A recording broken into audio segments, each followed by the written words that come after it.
Dito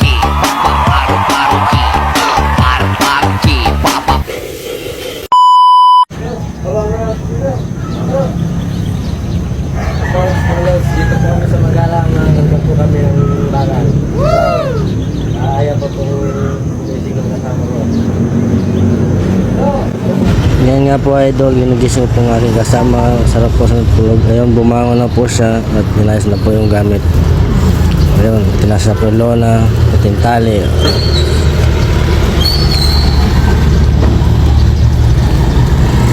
Ayun, ibibigay niya na po yung pangating at gas sa akin. Sunod po ay yung oxygen. Ano po, nababa na po namin. Ayun nga po, at nagtimpla po na po yung may-ari at pinagpakape muna po kami. May kasama po yung tinapay. Wow!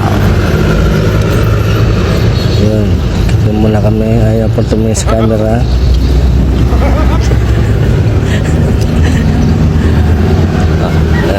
Tapos nito, pasmaka na tayo. Kape. Kaya nag-umpisa na po kami. Ayun, kinamada ko na po yung bakal.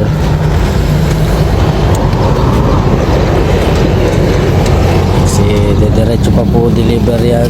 Kailangan po mabilis. Ayun nga po, complete na po kami. Ngayon, natapos na po. Hindi na lang po. At ayun nga po, tapos na. Ayun, sumayaw pa ng Paro G.